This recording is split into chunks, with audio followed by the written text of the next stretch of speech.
Delighted that we're on air and it's working. I apologise to anyone who's joining and expecting to see me in live video, because I should be. I was in all the tests I ran this morning, and it's just not working, which is very frustrating. But I'm very excited to be making this event happen because I've got lots of interesting stuff to share. With me live on the call are Andrea in Washington DC in America, and David, who's in Melbourne, Australia. And I'm hoping another couple of people are going to be able to join the call live as well. There were certainly a couple of people who were testing their systems with me earlier on. Ian Webster just down the road in Kew, Stephen Connell, Stephen McCann, my beloved husband, and lots of other people said they were going to be able to join me live on the call. But the fact that David and Andrea have been able to join means that it's working, and it means that we are going to be able to make this thing happen. We've got 3 minutes still to go before the official start time. So if you're listening, if you're part of the audience who are watching on the xraylistening.com site or on YouTube, there's a little chat roll underneath the video window where you can say hello, and I'd be delighted if you would say hello. Griff Jones has already said hello there, and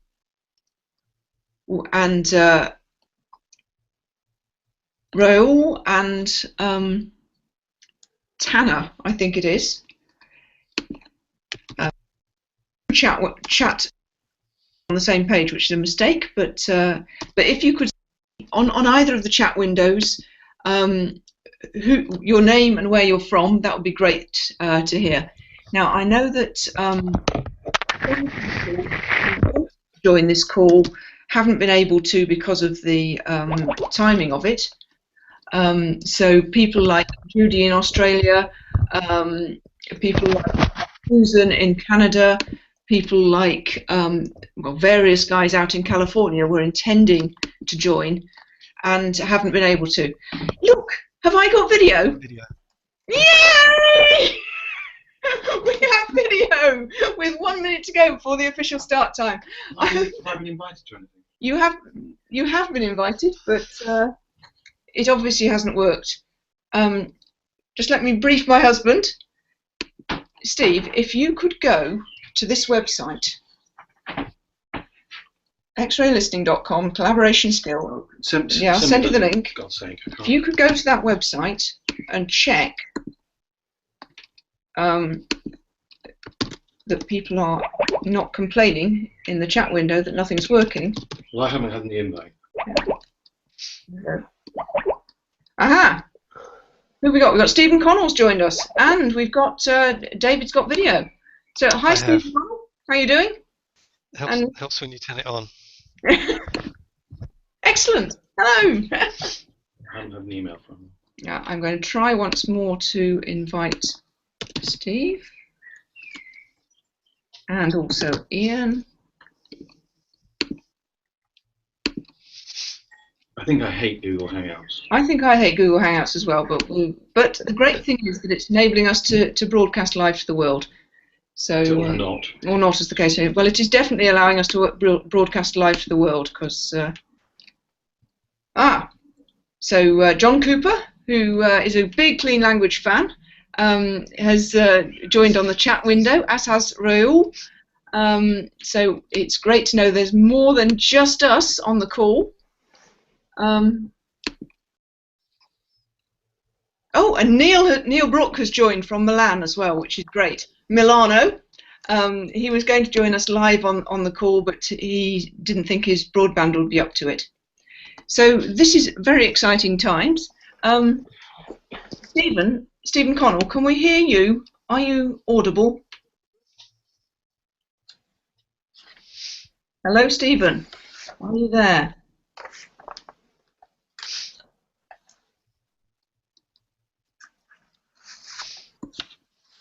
Okay. Can you hear me still?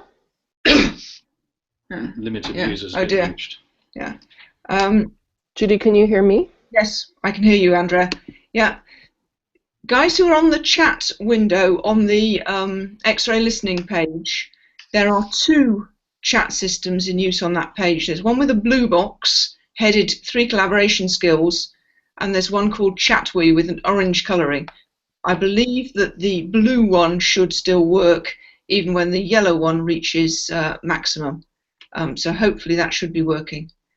If one doesn't work for you, try the other one, is what I suggest. You can also email me with any comments or questions as we go through. You've probably got my email address. It's Judy, Judy, at xraylistening.com. Or you can tweet using the hashtag xraylistening. So #xraylistening. And hopefully I should be able to get hold of all of those messages when you need to comment. So I think, in the absence of any other emails telling me that the technical systems are in complete breakdown, I think we should get started.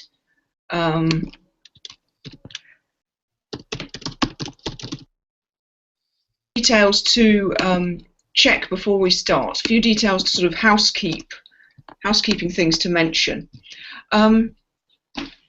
The first is, obviously, we're running over what in the UK is lunchtime. In fact, the live people on the call with me are not having their lunch at the moment, but they're at breakfast time and bedtime, respectively. I'm not on. Yeah.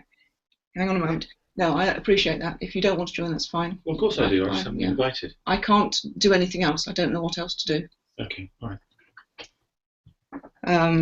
I've run out of ideas, so either please join on the web page and watch that, or don't bother. Okay. Thank you. Obviously, if it's a meal time, do make sure you've brought your lunchbox with you, your cups of coffee, your cups of tea. I've got a nice cup of tea, but I shall wait for my lunch till after we finish the call. You will need a notepad and pencil.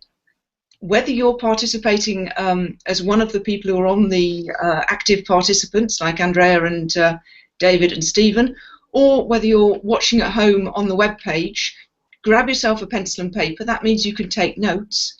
And also, there'll be some activities that you can join in with during the whole thing. So that would be great if you can do that.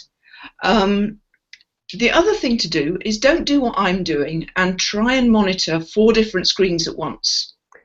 Because when that happens, your attention will not be on this call. You will just find yourself doing the emails. It says that Steve McCann has managed to join the call. Yeah. I have.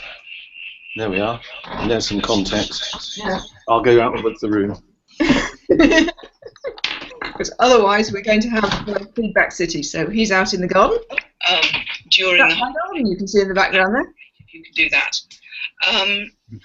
The other thing to do is don't do what I'm doing and try and monitor 4 different screens at once. Now, is that me running the not be audible thing, or is it somebody else? I don't think it's me. So, yeah, it's gone quiet. Great. So,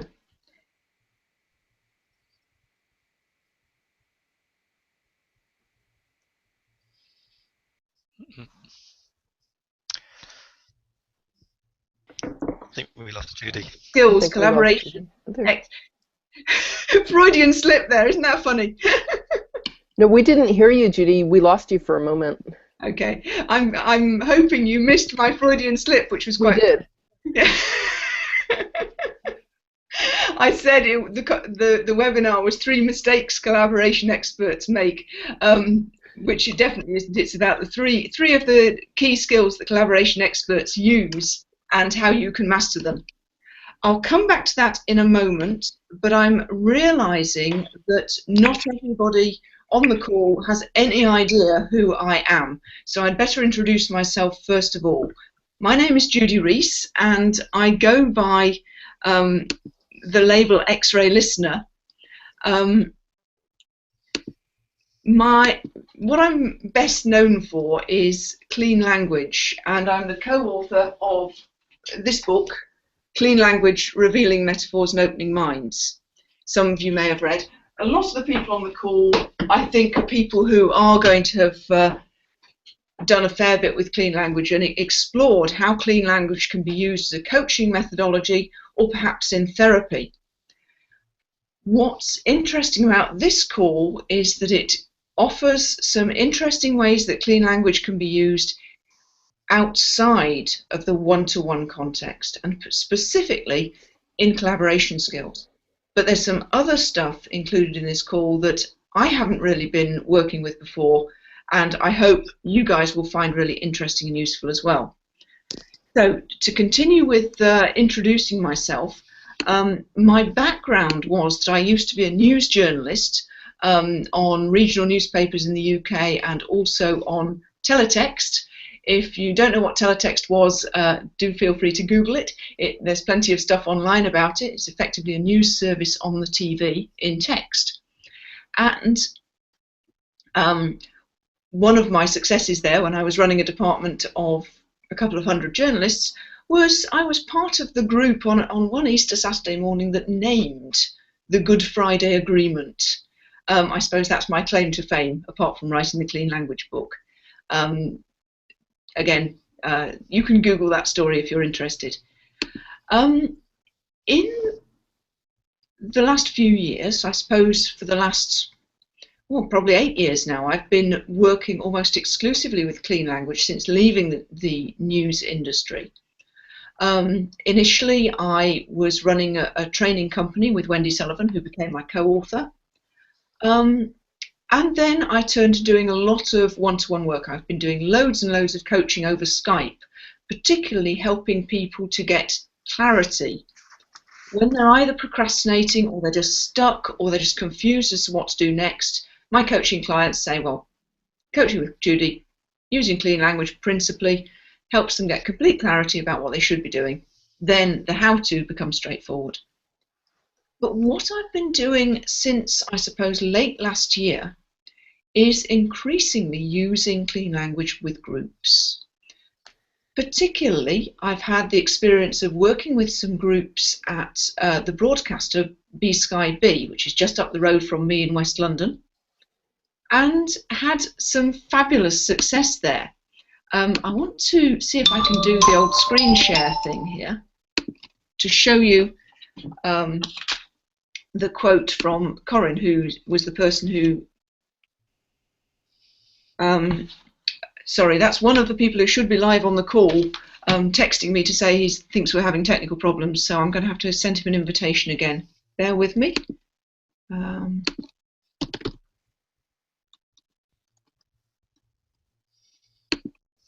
Try that again. Okay, so hopefully you've now had time to read what Corin said about the work with groups. She was saying that people are now engaging more effectively with each other, they're listening, they're verifying their understanding, they're reducing conflicts due to misunderstandings, and that was time wasted causing confusion and frustration. So that was very interesting and exciting. And I suppose some of that work has prompted the work which I've been doing since then, and which has led to this webinar. What I would like to have happen from this webinar is, well, I'll tell you that in a moment. What would you like to have happen? Andrea, what would you like to have happen on this call? Oh, I would like to have us all be like sponges learning from the mutual exchanges here. And yeah, I guess the collaboration element is apt for me. My website is called adaptivecollaboration.com, so I'm all into you know, how we can work effectively together by understanding each other's metaphors. Great, thank you. And David, what would you like to have happen? Well, we've done some work with metaphors and clean language, and I found that to be really interesting and useful. And now you've introduced the idea of collaboration, and I think that's what appeals to me is the fact that it's got some potentially some real world applications in the business world, and I'm really intrigued to know how that can work and improve my skills there. Great, thank you. Excuse me if I'm being a bit distracted. There are a few people struggling to access the call, so I'm trying to deal with those while you guys are saying what you would like. Stephen Connell, can we hear from you? Are we able to hear your voice? Now I can see you saying in the chat window, just keep praying. And Stephen McCann, are you there? Can we hear you? Yes, I was on mute, but now I'm here. And what would you like to have happen in the call? It's to do with this element of collaboration, and I've been interested in the work you've been doing since I met you. But for my mind, David spoke about the real world implications. To my mind, the real world, where the rubber hits the road on collaboration between people. This is, well, I've seen it, I've experienced it, you've done some work with my team. It just made a very, very significant difference in a short period of time, so I'm keen to learn more because I want to develop my understanding and basically work on it more. Great, thank you. Sorry, I'm trying again to get some more people into the call, but it's all just too complicated, I think. I'm going to just invite people to use the YouTube link.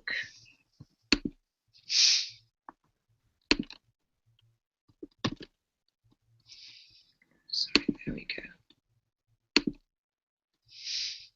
Okay, so people like Charles and Silke and Ian are trying to join the call and can't. They're people who are down as active participants, and I'm not able to get them onto the call. Judy, my invitation didn't turn up until several minutes after you'd started. It got lost, it had a fag on the way or something. Perhaps it's, they could look again in their inbox or look at that bell to see if the one has appeared that indicates something. Mm-hmm. And then we go and torch Google headquarters for being so frustrating.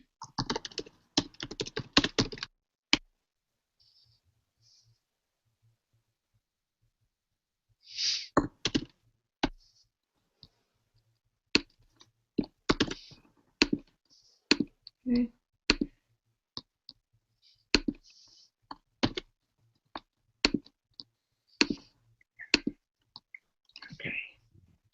So, thank you very much for saying what you would like to have happen. Sorry, I'm doing too many things at once, I think, which is the reason that I need to stop trying to do too many things at once and focus on the main thing, which is actually running the webinar. My outcomes for this call, which is all about the 3 key skills collaboration experts use and how you can master them. My outcomes are, I wrote them down earlier. It makes my life a lot easier. The idea is that this call will help you to develop your collaboration expertise. I want you to have positive, useful content from being on this call. Whether you're one of the active participants who's able to talk to me live, or whether you're out there in internet land. It seems to me that people who can collaborate more effectively are happier at work. And it's very important to me that people are happy at work. Way back when I was a journalist, I was not happy. And I think an awful lot of people I worked with were also not happy. As I go about my business these days, I see far too much unhappiness as people are effectively wasting their time doing jobs they don't enjoy with people they're not enjoying working with, not creating amazing stuff. So let's spread the word. Let's get people to enjoy their lives more by collaborating more effectively with the people they work with. My second outcome is to find other people who share my excitement about this stuff. Because it seems to me when I can find people who share my excitement grows, and I really love that. The third thing I want to do is to offer you ways to learn more about this stuff. at the end of this call, I'm going to be making an offer, which at least initially will be just for those people on this webinar. I hope it's going to be an offer you can't refuse. I think it's going to be a pretty fantastic offer. So I'm quite excited about that. There's an awful lot about this collaboration stuff, of course, because there's going to be more than you can get in a single webinar. You can't expect to get the whole thing in 90 minutes. I would love it to be so, but it's just not like that.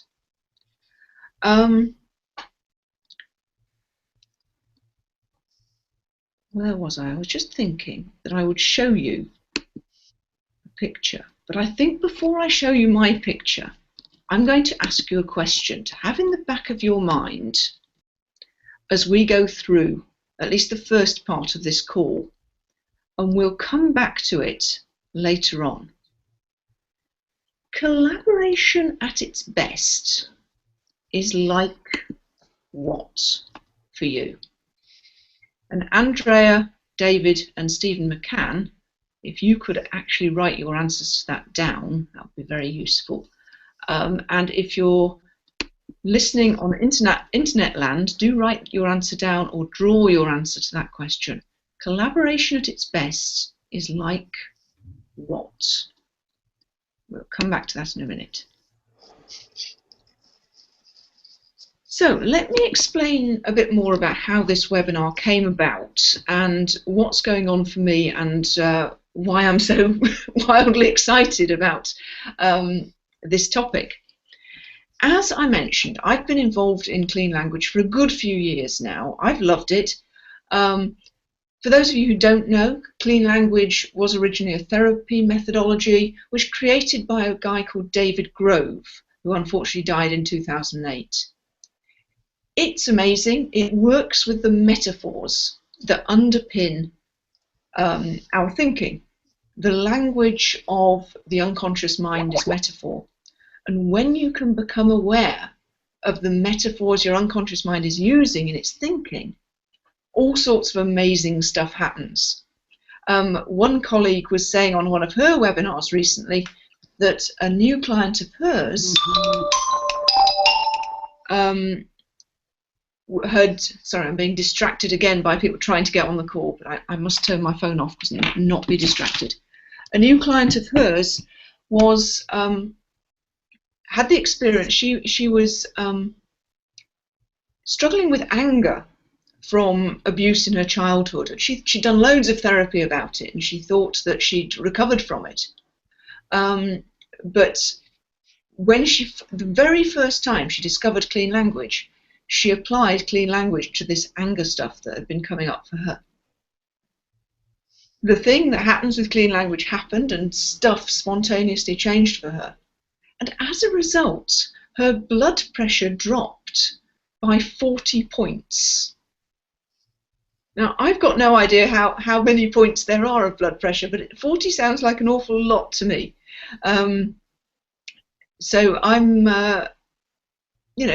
that sounds like a very dramatic result for somebody who's been able to let go of anger in, very short order.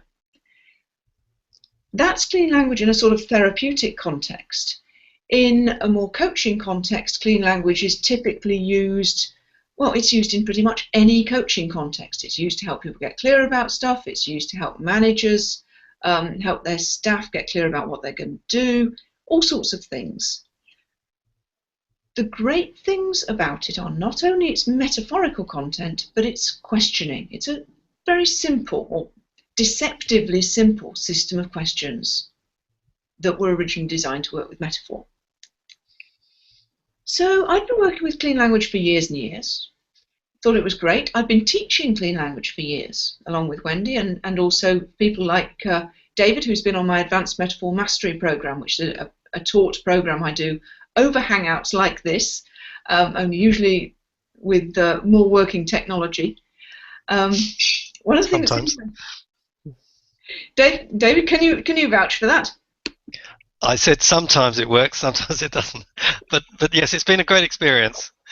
Yeah, technology aside. We can nearly always get voice contact. We can't always get visual contact.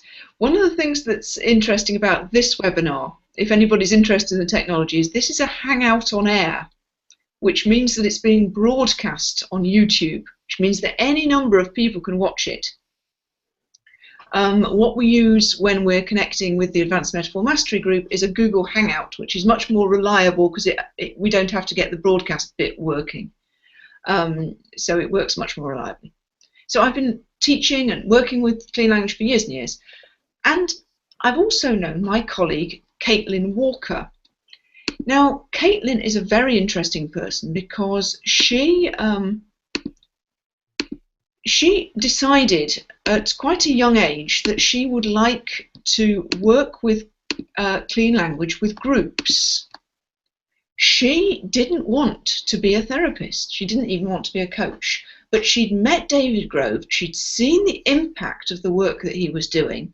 She was working as a youth worker at the time, and she said, wow, what if I can use this stuff with the young people I'm working with to help them change their lives? And so she did, because David Grove had decided, he always said, take this stuff, share it, use it for what you will. So Caitlin set out to use this stuff with groups. And I'd been watching Caitlin's work all the time I'd been involved in clean language, thinking that was quite interesting, but I can't see how I could apply it.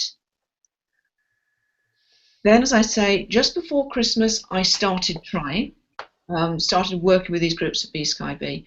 And then, to my great delight, in May this year, 2 months ago, not even 2 months ago, Caitlin's book finally came out. It's called From Contempt to Curiosity, Creating the Conditions for Groups to Collaborate. At which point I just threw my hands up with joy, just yes! I was so excited, not least by what I read in the book, but also by the fact that Caitlin and another colleague, Marion Way, of Clean Learning, had decided to collaborate on creating that book and also on creating a training course in Caitlin's stuff with groups, which I instantly booked on. Hello, Ian. Hello, You've joined the call. sorry. The technology defeated me slightly. Yes, it is infuriating, isn't it? But it's lovely to see you. Okay, I'll explain later what happened, but there's a few things. But anyway, not to worry. The detail isn't necessary. Not at this stage, anyway. I was just doing my gushing thing about Caitlin Walker's work. So I did some practical experiments with some groups. As Stephen McCann has already said, Stephen McCann is my husband, by the way. I've done some of this work with his organisation. They thought it was amazing. I've done some of this work with freelancers and entrepreneurs in East London at the Olympic Park. They thought it was amazing. Bernie Mitchell and Neil Brook, I think, is on. I know that Neil Brook is on the call from Milan, who set that work up, and he's wildly enthusiastic about this stuff as well. So hello to you guys. I'm sorry you can't be active participants on the call, but I know your broadband issues would have made that very difficult. I've also been in touch with other people who are using these same ideas. People like Cheryl Andrews down, I think she's Portsmouth Way, Wendy Hart over in America, who are exploring and experimenting. And we're all seeing amazing results from using Caitlin's systematic approaches to using clean language with groups. At which point I realized there was a big deal here. How many of you have done what you might call traditional team building things? I remember the first one I went on. I'd never seen anything like it. I'd actually just joined Teletext, and I'd been there less than a week, I think, before their official team building day, and we went to Pinewood Studios for reasons I didn't understand, where there was like a meeting room space and also lots of gardens in which we were sent off to play all sorts of treasure hunt things. It left me completely baffled. I didn't understand what I was supposed to be doing or why, and I don't think it improved my collaboration skills one little bit. all it did for me was make me think I'd joined a madhouse. I know that some people love those team building events, but I also think that they're increasingly problematic for a lot of organisations for a few reasons. One is that they exclude some people. Particularly, I'm thinking that those kind of traditional team building, running around fields doing things, events, suit extroverts much more than introverts. I self-identify as an introvert, which might sound funny given that I'm being the main speaker on a webinar, but I think I am. I think I'm not particularly outgoing, particularly when I'm meeting new people. And those kind of events just were a real struggle for me. Those kind of events are also difficult for people who find it difficult to free up a whole day to go somewhere. So part-time workers, people with caring responsibilities, are disadvantaged by those kind of traditional team building events, as are, of course, part-time workers, people who are freelance and may not be invited to a team building event, and also virtual workers. I know that an awful lot of teams these days have a few people in the UK and some people in India, for example, or some people in the USA and some people in the Philippines. And there are interesting working relationships. It's not always one employer, some employees, and that's it. There's usually some freelancers in the mixtures, there's some contracting organisations. It's just not as simple as maybe it used to be. So I think those team building events have got a few big struggles going on. And it struck me that this approach that Caitlin had come up with, which she calls systemic modelling, creating the conditions for groups to collaborate, could overcome more or less all of those difficulties and looked to me as if they were potentially much more powerful than running around fields doing treasure hunts and solving problems. I feel like I ought to pause and ask a question before I go bouncing into the next bit I wanted to say.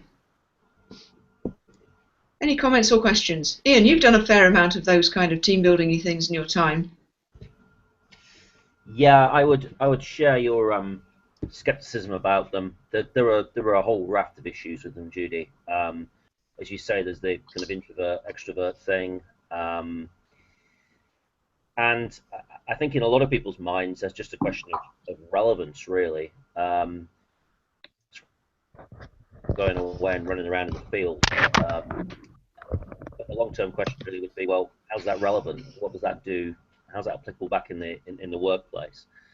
So yeah, I think there's a huge opportunity here, and I think actually companies have probably now spent 10, 15 years in that space, experimenting and trying those things, and I guess the results that have come back are pretty mixed, really.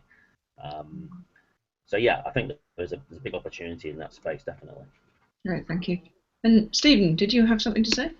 I'm going to call you Steve, even though it says Stephen on the screen. Which one? You. Me? Oh, right, sorry. Yes, insights are the thing I would say. Having had the experience of that, funnily enough, in the same company as Ian, thinking back. But insights. The big difference is, when you work with my team, that the personal and the group insights were such. I think I was saying to you yesterday that the compelling difference was that I got a more sympathetic view of other people, because although we are a good team, Bren's been my friend since I was 19, so that's 30 years, gosh. We've been working together for 2 years. Yeah, there are some tensions, but by better understanding his, when I'm at my best and like what, and he understanding mine, and also Joe, who I've known for 8 years as well, it just made me more aware and empathetic and sympathetic towards what they were intending to do. So insights in a really big way, whereas otherwise it would just have been rehearsing the same old dynamics, just wearing casual clothes instead of business clothes. Mm-hmm. Yeah, interesting. Thank you. And Stephen Connell, who unfortunately can't speak on the live call, which must be very frustrating for him, says that he also agrees that long-term employees are cynical about the value of those kind of team building events. Any other comments or questions? Andrea, David? Not really. I guess we've all been on those team building events, and you get kind of pumped up. I think it tends to be very one way, with the trainer telling you what you should be doing, and we're all here to bond, and the cliches come out. But in the end, I think a bit like on your experience, Judy, I've always come away feeling less united than more united from those training days. Yeah, very frustrating, isn't it? Can you hear me? Yes, I can hear you. Everybody else okay with that? Yeah? Great. Yep. Yeah. Thank you very much for that. I'm again being distracted by people who are still trying to join the call, which is encouraging in the sense that I'm delighted that people are interested, but frustrating in the fact there clearly are a few technical problems going on. And I also know that there are people all over the world listening to this. So here live on the call, for those of you who didn't hear, Andrea is from Washington, D.C., David is from Melbourne, Australia, Ian is from about a mile from me in Kew, West London. Stephen Connell, I don't actually know where he's from, but if you'd like put it in the chat window, I can read that out as well. And Steve McCann is my husband and is in the kitchen. And I'm in the garden office of our home in West London, in Brentford. Just above me is the stand of Brentford Football Club. So if there was a match on at the moment, you'd be able to hear the stamping of the feet in the football stand above me. So that's where we are. And so I've hopefully given you a little bit about why this seems so exciting in terms of team building. But there's a bit of evidence that is included in Caitlin's book that I think is worth recording. Just a copy of Caitlin's book, in case you haven't seen it, From Contempt to Curiosity, Creating the Conditions for Groups to Collaborate. In this book, Caitlin tells a couple of amazing stories because she's done some work in just thinking, how can I prove that this works? So she's done some projects, such as the one at Liverpool John Moores University, where she's worked with the sports science department.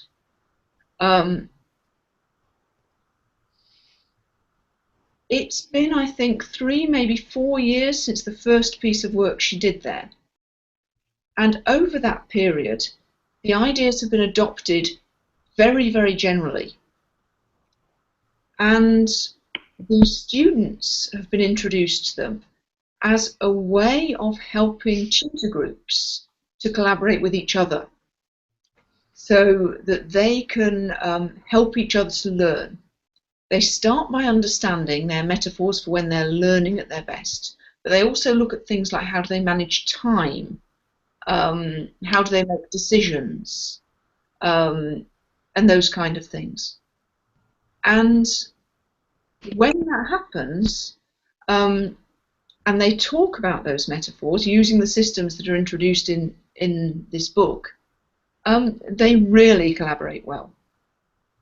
And the result of that was a very significant increase in the number of first class, so that's the highest level of degree pass from the sports science department. It was at something in the 40%, I think 43%, and it went up to something like 73% pass rate, which is a very significant difference. The kind of difference that's going to make the difference between a department continuing to get funded or not. But the biggest, most dramatic piece was that one tutor group of 9 people that finished, I suppose it was this time last year, every member of that group all got a first-class degree. And I talked to the tutor of that group, and she said that the group were pretty ordinary. There were some very good students and some people who had much greater challenges with this stuff. But what had happened was that because of their collaboration skills, the whole tutor group had decided that they would all get firsts. So the stronger students helped the weaker ones, and I believe the weaker ones helped the stronger ones by doing things that they were good at. And isn't that sort of the definition of a great working team? When people find each other's strengths and work with them in order to compensate for any weaknesses. So that's a very exciting example. Another example that is referred to in the book, and where I've met the people involved, is a software company called Amphora, based in Reading in the UK, who also have worked with Caitlin for a fair amount of time. They make this way of working, this collaboration approach, just the way we do things around here. And as a result, they're a software company, and I think several of the people who are live on the call know that in software companies, one of the things that's always a problem is that the salespeople and the developers never speak to each other, because they just think in different ways, they talk in different ways. You just can't imagine them sitting together over a drink. And that causes a problem, because the salespeople then go out and sell something that the developers can't develop. The result of which is that the customers are very disappointed. Alternatively, the software developers get very frustrated because they've built this amazing thing and the salespeople won't sell it, or so it appears. But it's probably because the salespeople don't understand the benefit. So what happened at Amphora as a result of these clean language and other collaboration skills was that the software developers and the salespeople started talking. They started talking in a serious way. They started sitting next to each other. They started actually spending time with each other and enjoying it. And the end result of that was that in the particular business that they're in, which has to do with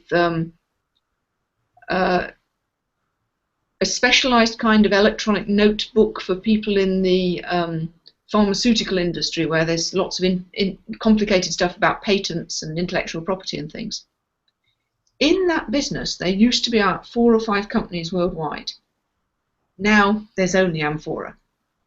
And Simon Coles, who's the CEO, says that he puts that down to the work that Caitlin did with the organisation. He's one of Caitlin's biggest fans and somebody I find incredibly inspiring to talk to. So that's sort of a bit of evidence. You've also heard about B Sky B, where I've been working. You've heard Steve's experience. And I'm not going to call for more examples at this point. I'm again being distracted by people saying that they can't get on the call, which I should stop doing. Now, what I want to do with the rest of the call is, as I say, go through the 3 key skills that collaboration experts use and how you can master them.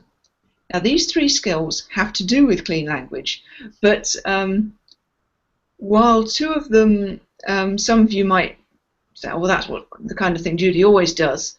One of them, I hope, is going to surprise you and you will find particularly interesting. It's certainly the one that's been a shock for me over the last few weeks and months, and the one where I'm going to have to do the most stretching of myself and developing myself, because it's the area where of the 3, where I'm the weakest. And that's exciting, isn't it, when you suddenly discover there's a whole new box there to get into and explore. So we'll be getting onto that later in the call. I also want to show you and practically demonstrate what it's like when you experience these kind of collaboration skills development sessions. Clearly, we're not in this call going to be able to cover what we would cover in a half day or 2 half days, but you can get at least a taste of the kind of things we do. For that to happen, I'd like you to, if you haven't already, consider the question that I mentioned at the beginning, or nearer the beginning. For you, collaboration at its best is like what?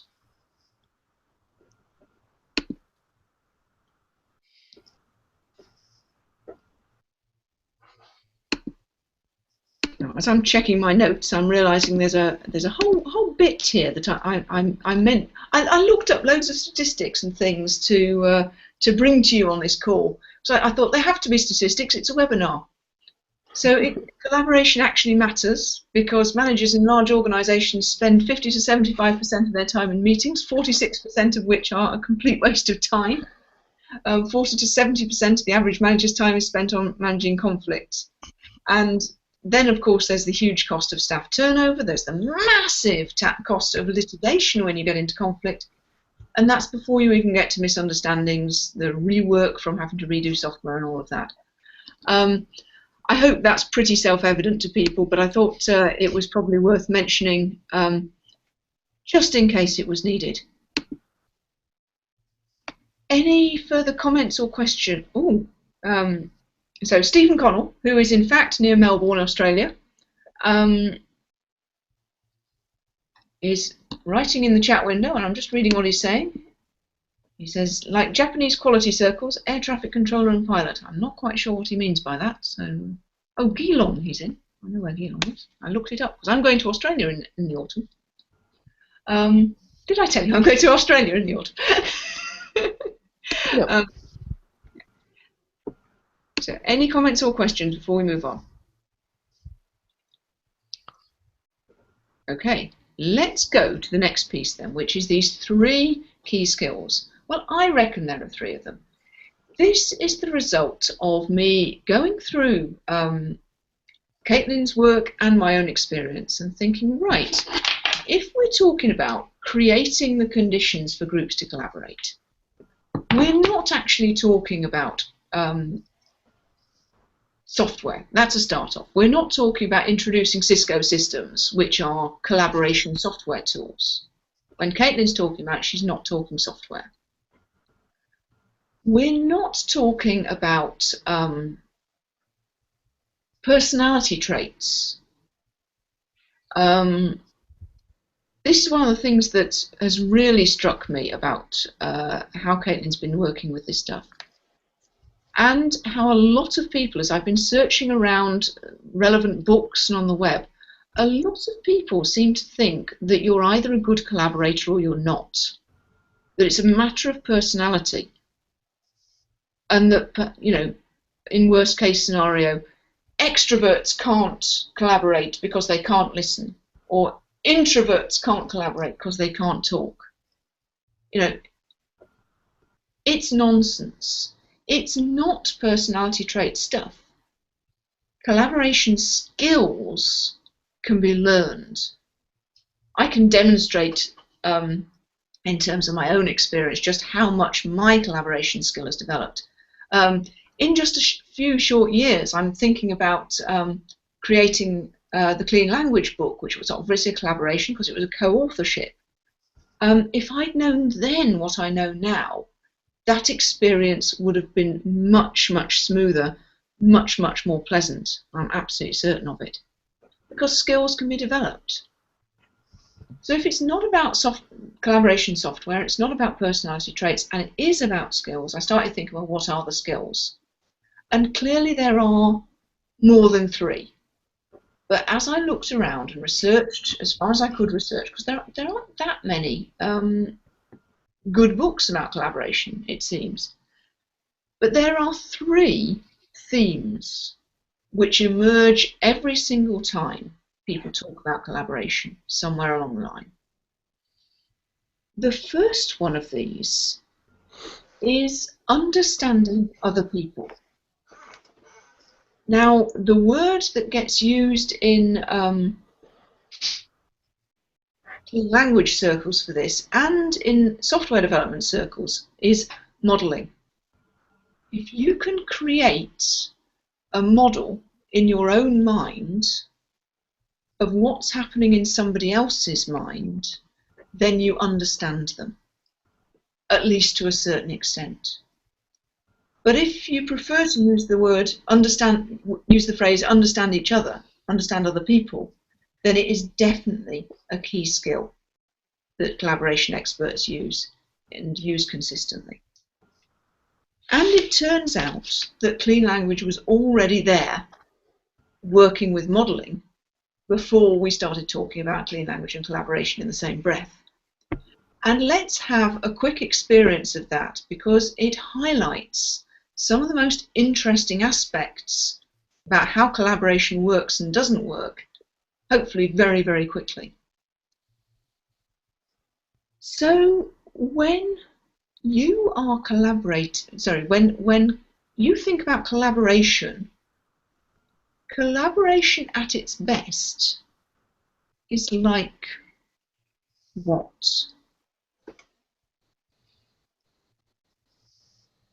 Who on the call has got an answer to that question?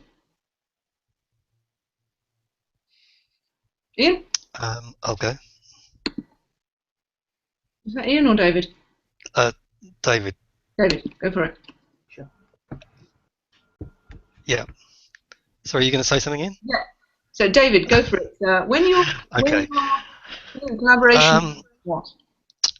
Well, as I learn more about this, my interpretation or my explanation or my metaphor might change. But I'm thinking about collaboration as being like a Formula One pit crew, where you've got an incredibly intense activity happening with quite a big group of people in a small space, and they're so well drilled. They're working together, and they're actually producing a much greater output than they possibly could individually.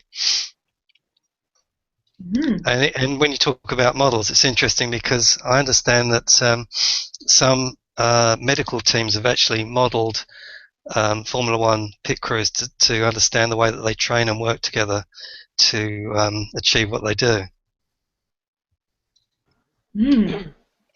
Interesting. I'm tempted to ask some clean language questions, but I shall say for the moment, thank you very much for that. And yep. Who's not like that? I have a very different answer, Judy. Go for it. For me, collaboration is at its best when there's just basically kind of human connection there, and really all of the noise in people's heads drops away, and that's allied to having, as you've actually mentioned here, some degree of shared understanding and insight about how the other person works.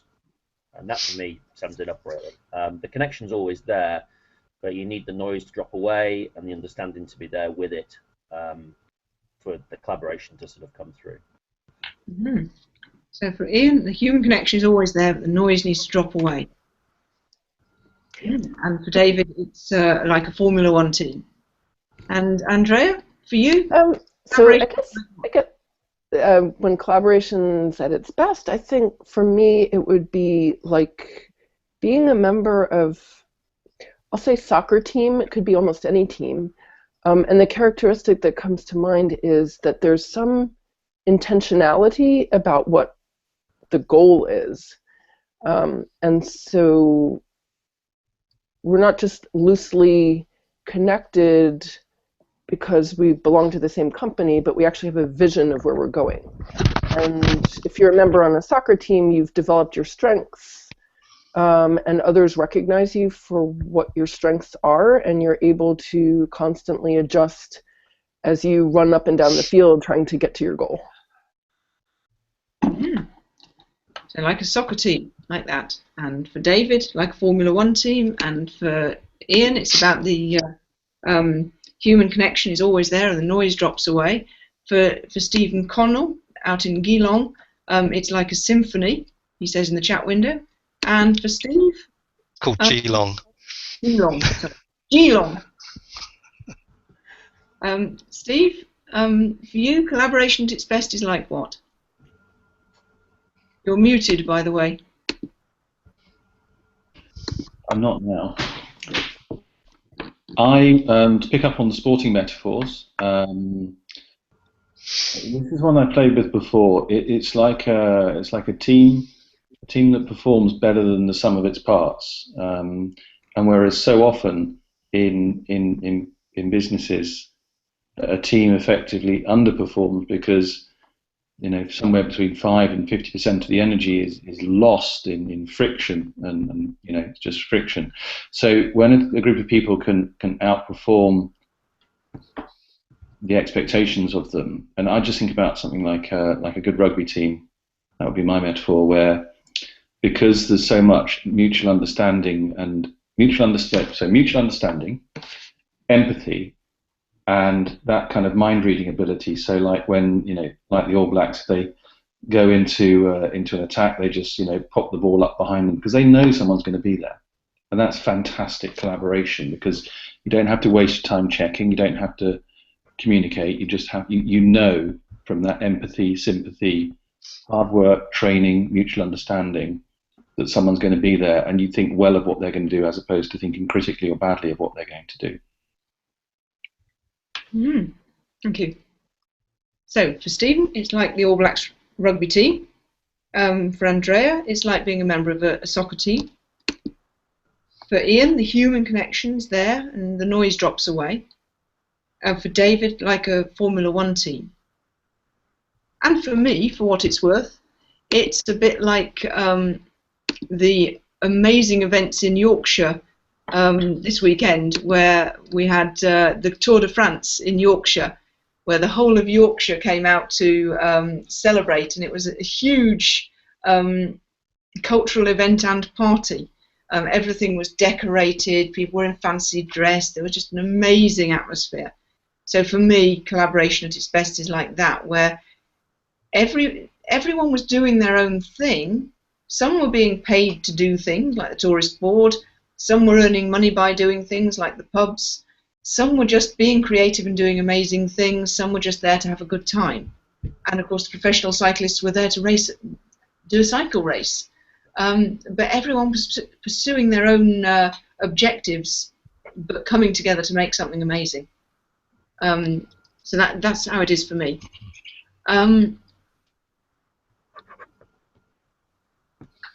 What I'd like to do now is, I think there's time to just very briefly show you what I'd do with this if we were doing a team building event.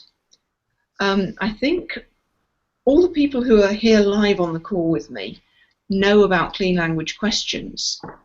So what I'd like you guys to do is ask each other a couple of clean language questions about the metaphors that they've just shared.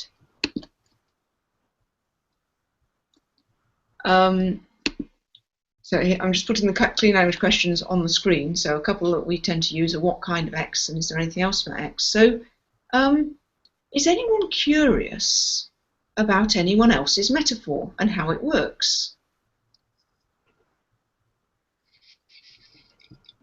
Yeah, I'm curious about Ian's metaphor. Why not ask a question or two? Can you just remind me again exactly what you said, Ian?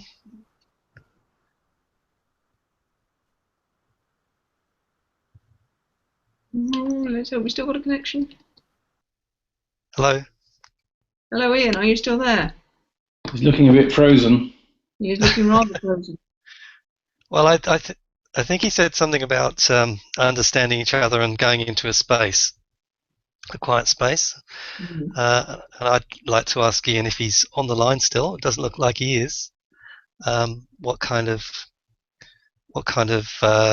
quiet space is that? I don't think he's very quiet space by the look of it. Very quiet space. He's gone into it, wherever it is.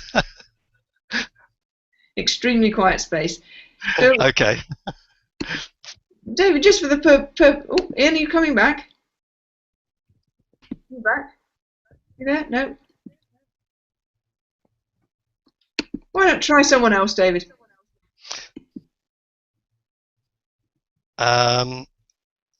Okay, so if I ask Stephen about when you talk about the All Blacks rugby team and just having an understanding of where each players are, is there anything else about that? Yeah, it comes from practice, actually. Practice.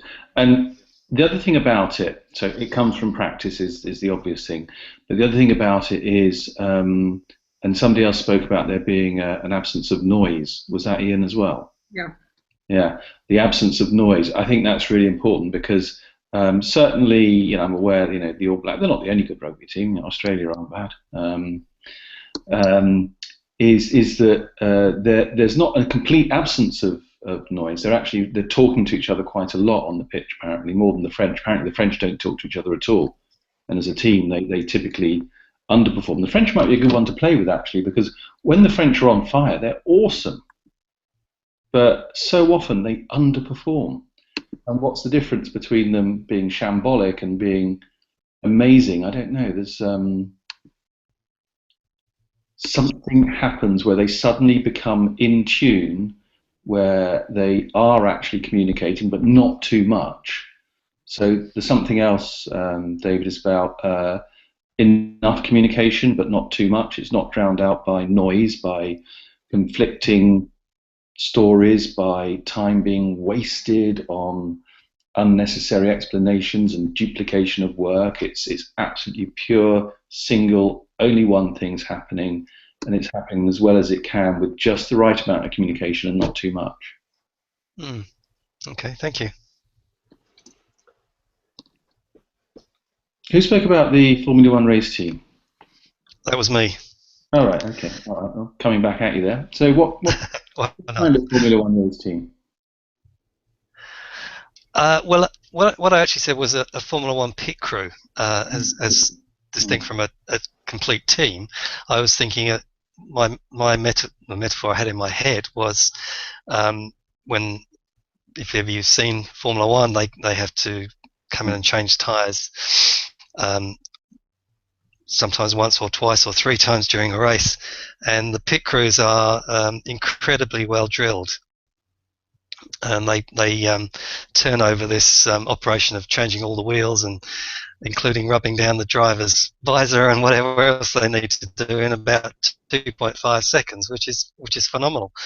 And it's you've got about I think up to 10 people around the car performing different operations within that 2.5 seconds, and it just and again, a bit like you say it's about the training and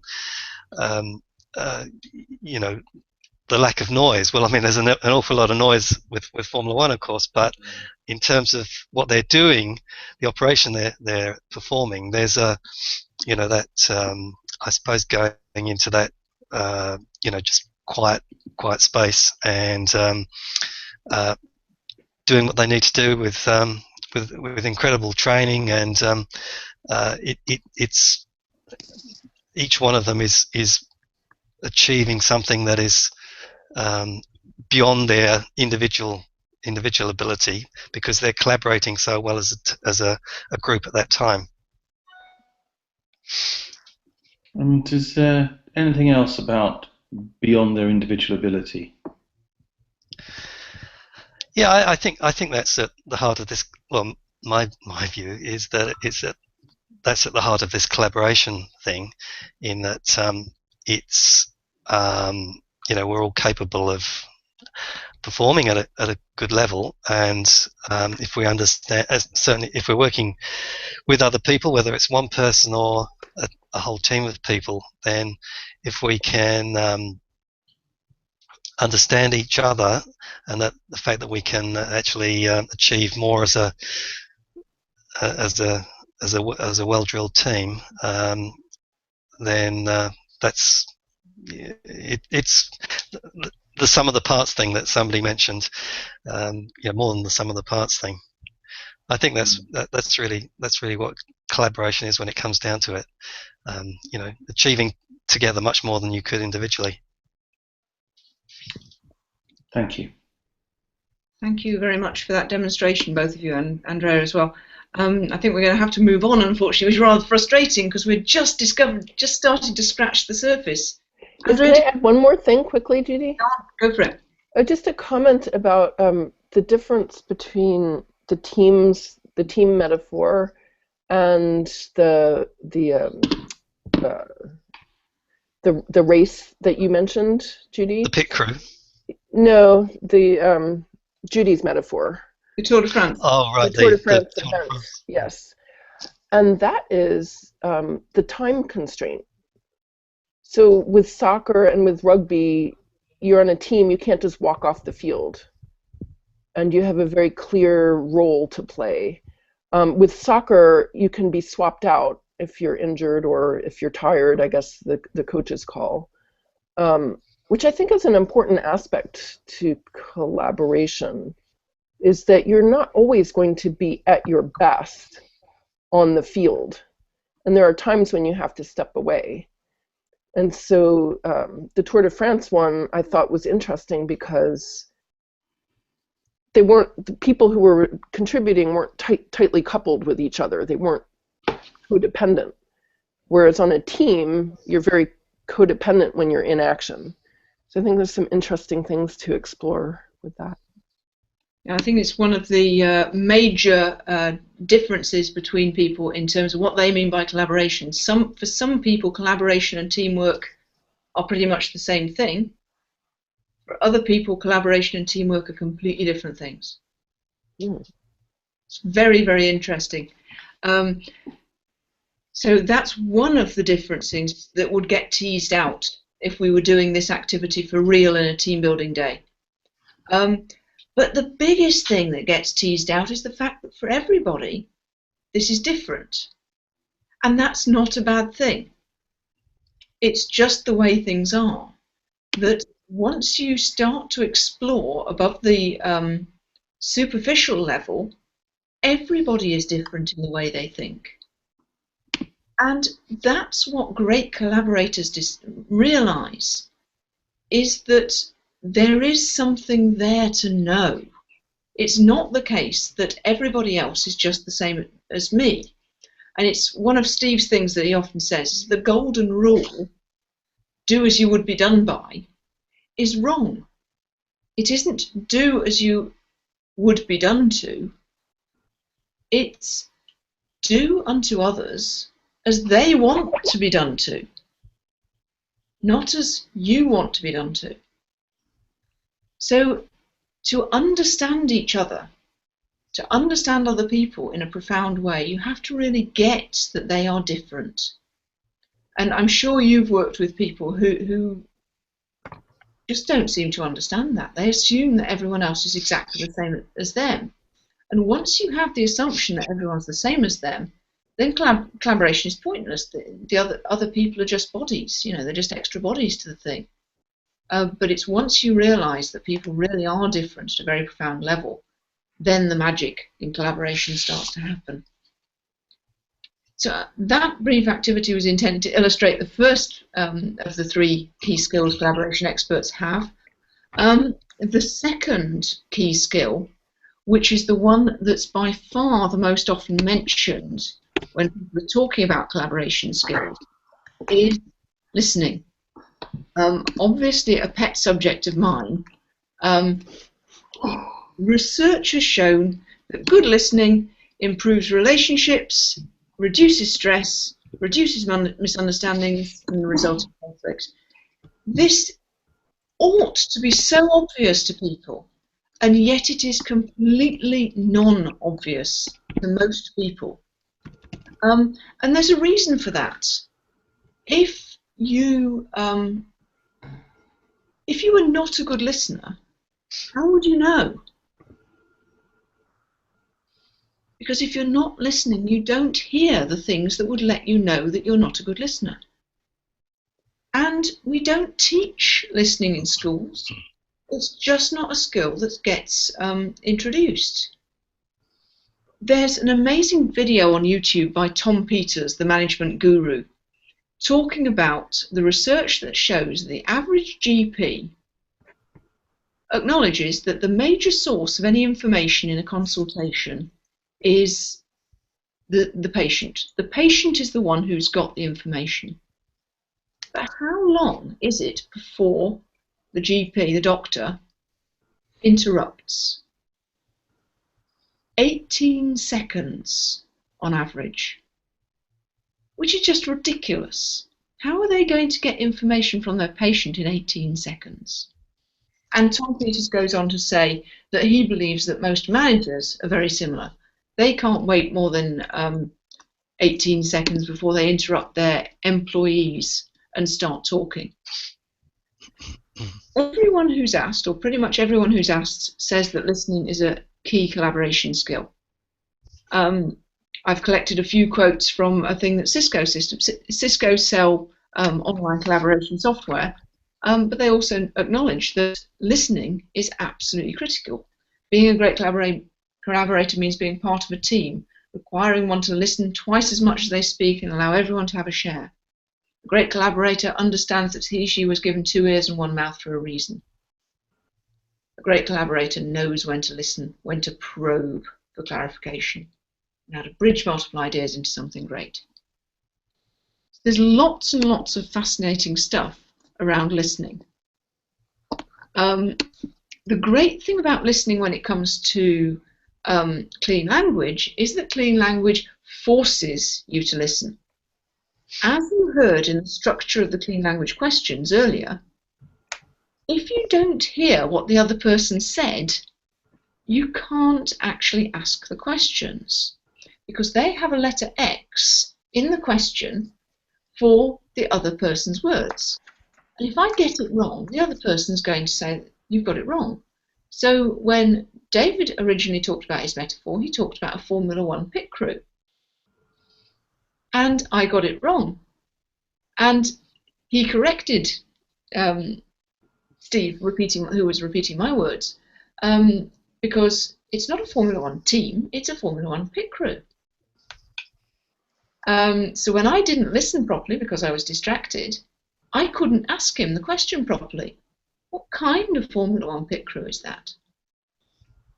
So inevitably, by asking these kind of clarifying questions, we develop our collaboration skills. I had another little activity here, but I think I'm going to jump over it and jump to the next piece because otherwise we'll run out of time, and I don't want to do that. I want to finish on time because people are having their lunch breaks and that kind of thing. So before I move on, any questions or comments about listening and the importance of listening in collaboration? Is there anything controversial in what I've said about that? No. Excellent. Welcome back, Ian. I'm sorry about that. We were just going to ask you loads of clean language questions about your metaphor as well when you disappeared. I was just about to answer it and my computer crashed. Should we grab a minute just to do the question and the answer again? I'm happy to, yeah, happy to. I'm really sorry. So, Ian, you were just about to refresh us on what you'd said. Yeah. So what I was about to say was, yeah, I'd say collaboration at its best is like kind of like a pure human connection when the kind of noise drops away. I think that was pretty close to what I said when I originally answered the question.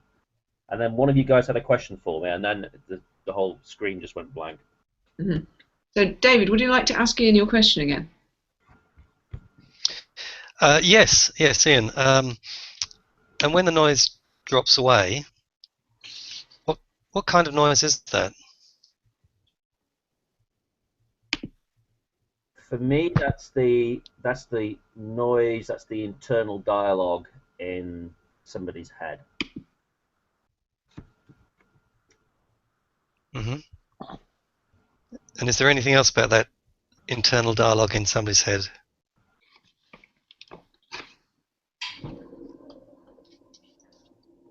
Yeah, it's kind of all of everything which kind of makes up the kind of perceptions, judgments, and any other baggage that you've got around that individual. It's just allowing that to drop away and actually really hear the individual in terms of what they're saying, rather than kind of putting this great big dirty filter on it, which often means you're actually closing out what the person's really saying. Okay, thanks. That helps a lot. Thank you very much for that. Wasn't that interesting? I just want to do the next piece of what I would do if we were a real group, and get you all comparing and contrasting your metaphors with each other by asking each other questions, but we don't have time to do that. Let's move on to the next piece. Thank you very much for that demonstration. So the final one of the 3 skills which collaboration experts use, which had been the one that had gone whistling over my head for years and years, and which has come clanging into me over the recent months, is that collaboration experts don't just do expert modelling. They don't just listen well and ask questions. They also speak up. In the same Cisco survey, for example, there's that one, the point was made that they bridge multiple ideas into something great. But the same survey found that great collaborators say what they want and what they need. They contribute lots of ideas, lots of connections, lots of links, and they give effective feedback.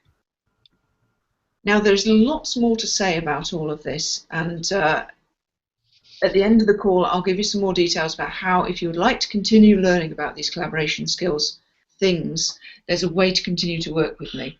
But for the moment, let me just share the feedback piece in Caitlin Walker's model. Caitlin says if you can only squeeze in one little piece of this model when working with a group, give them feedback, because that's the one that's going to make the most difference. And I think Steve can probably attest to that one, perhaps, but is that an invitation to speak? I'm not. Invitation to speak if you would like to. Okay. So I'm trying to see if I can be clever with a bit of feedback there to say be more overt with me, because otherwise I won't know what you mean, but I don't think now's the time. Yeah, it's I don't know what to say other than I find it incredibly helpful. Working with the team, it's become an important part of how we work. But there's something about feedback, yeah, that I should say is that you have to get the culture right first. Otherwise, it can be just misconstrued as punishment, or it can just be punishment. So get the culture right first is critical. Otherwise, you can do more harm than good. And if you can get the feedback into such a format that people can hear it, it makes an enormous impact. So let me just briefly show you. This is really important. I spoke about just getting the culture right. There's a sequence to it, and when you did your work with us, gaining empathy and understanding of the other before going into the feedback model was absolutely brilliant. If you did it the other way around, I don't know how planned it was. I think it would have been a bit bloody, possibly. But by gaining the understanding, the empathy first, and then moving into feedback as something to be welcomed, as opposed to treated with suspicion and fear, made a very, very significant difference. Thank you.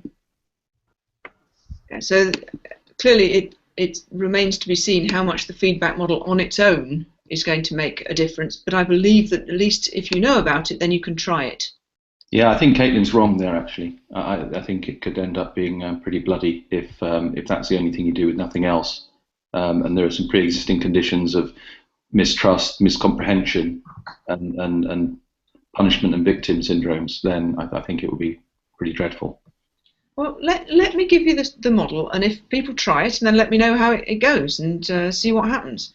I think there is some important stuff in what Steve says, particularly around if you are using, about what are you using your feedback for? Are you doing it just to punish somebody, in which case you might as well do your punishment more effectively.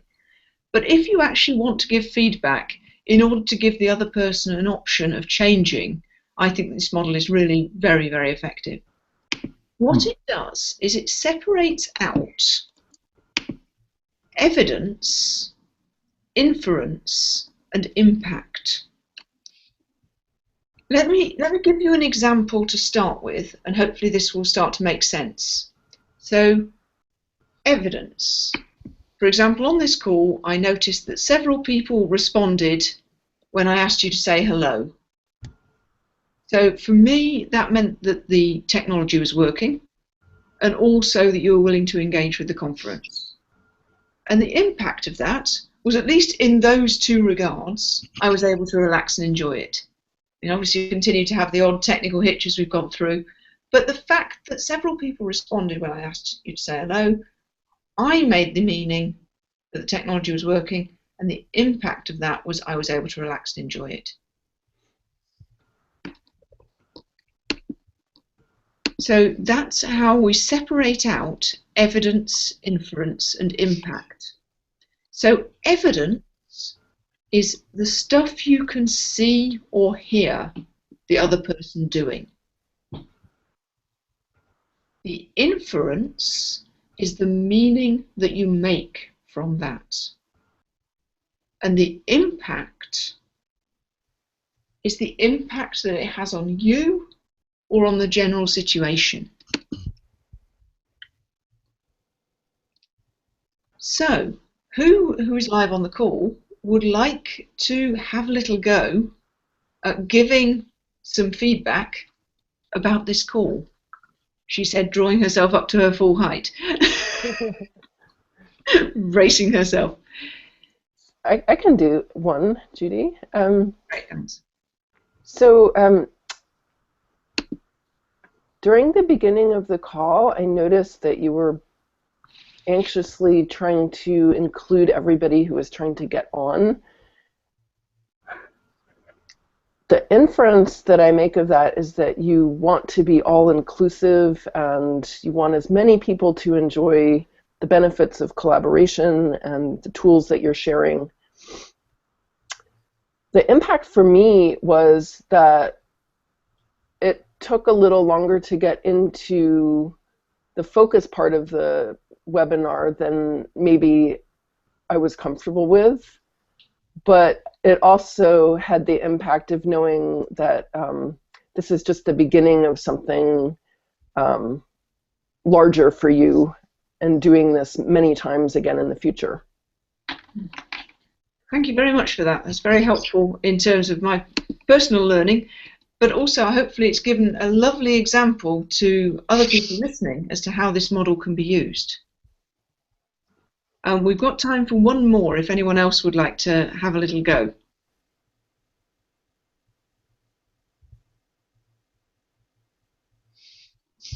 I'll give you a very simple one, Judy. Go for it, Ian. It's been clear to me throughout the call that you've been very conscious of timekeeping. You've mentioned the kind of 1:30 cutoff a couple of times. The inference for me of that is that you are very respectful of our time, very conscious of the fact some of us are in lunch breaks, some of us are in the middle of the night almost, and you're conscious of the nature of the group and empathetic to the fact that we've got other demands. And the impact, well, for me, that means that we're going to wrap up on time and I can get on and do the things I had planned this afternoon. Thank you very much indeed for that. Again, helpful for me and hopefully a great example for other people who are thinking of trying this one out for themselves. What I really wish that everyone on the call could have the experience of receiving feedback like this, because that's the biggest impact of this model on me. is that suddenly I'm able to actually receive feedback in a way that means I can digest it when people use this model. It's almost magical the way it takes the heat out of the feedback, and when the heat's gone from the feedback, it means I can actually hear it. The emotion's lifted. So I think it's really quite amazing in terms of what it is and what it does. I like the evidence part of it, because if you get that right, then it's fact based. You said that, you did this. These are concrete evidence examples, because otherwise, oh, I feel that, you kind of do this sometimes. It becomes very awkward and difficult. And of course, on the impact, you talk about the impact on you, which is undeniable. One could argue that the impact on the crowd or whatever, but the impact on you is something very personal, and you can be very fact-based about that. So it's good done with empathy, understanding, and agreement. It's very, very powerful. Right, and in the impact part, if you leave out the "for me" at the beginning of the impact, it ruins it. Mm-hmm. Potentially, you have to have that. This is what it means for me. Mm. I don't know what it means for anybody else. Right? Thank you for that. That's great. Now let's move on, because I think there's one more really important piece, which is to say the way the technological systems have worked out is there's no easy way for people to get questions to me. I'm sorry about that. I wish it was not so. I wish we could have time right now to do some questions, but I think it's a realistic thing to happen given the technologies we've got. So instead of going to questions at this point, I'm going to say, if you have any burning questions about anything that's been covered on this call, do please drop me an email, judy@xraylistening.com, and I will do my level best to answer them. The final piece then is to make you an offer which I hope you can't refuse.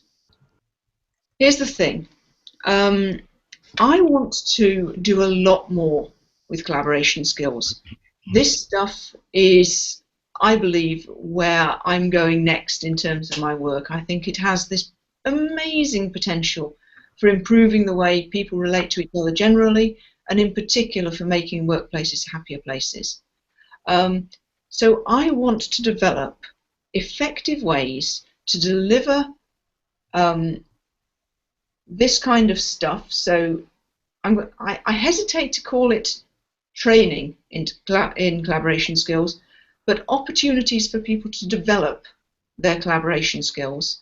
I want to be able to deliver that effectively over technology like this, over Skype, over GoToWebinar, and all the other virtual tools.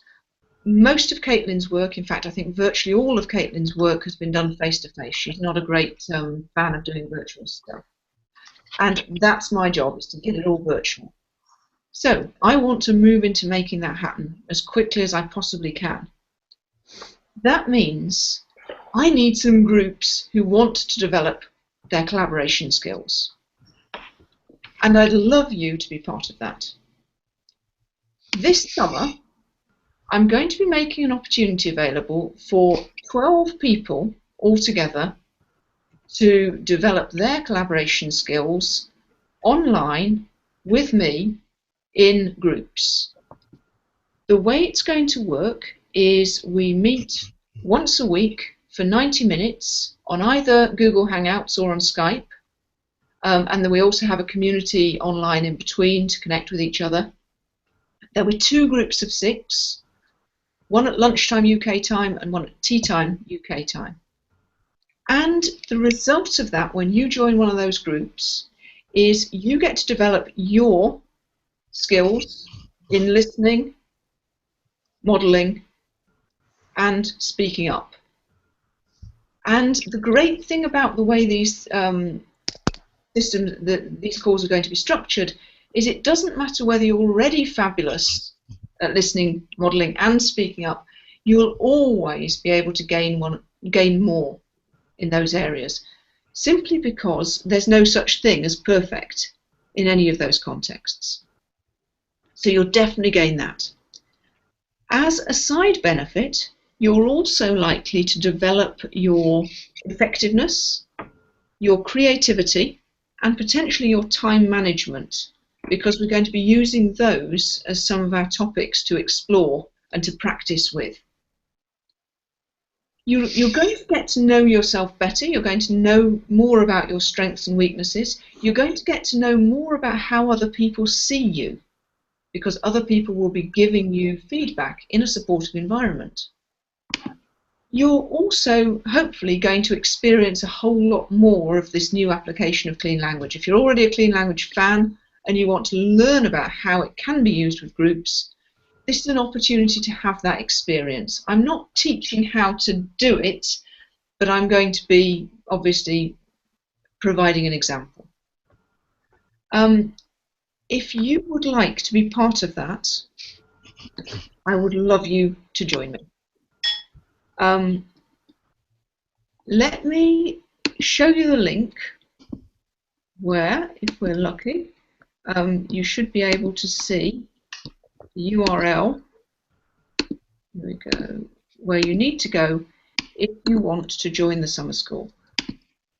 So just to reiterate, it fits in 6 weeks between the end of the World Cup and the August bank holiday over here. It starts next week.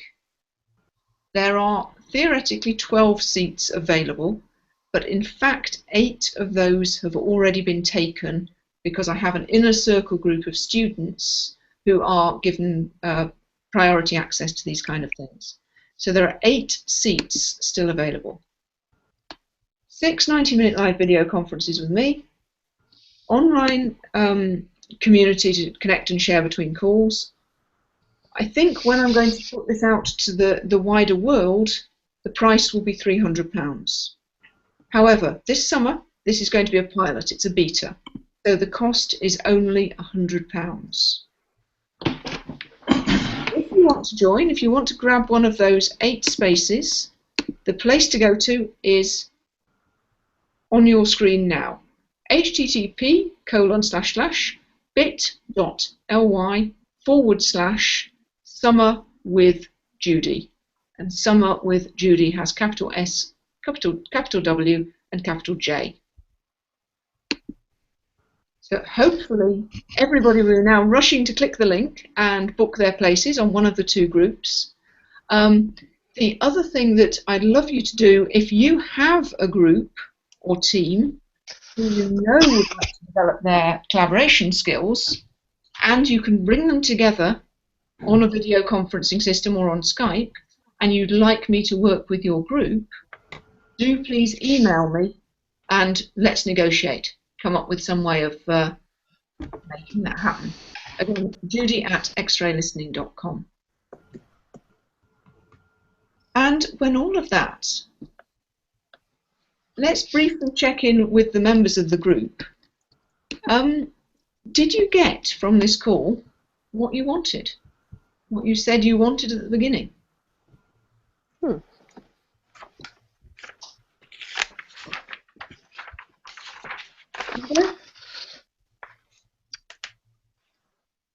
Andrea, did you get what you wanted? Yeah, did I get what I wanted? Yes. I mean, I think we explored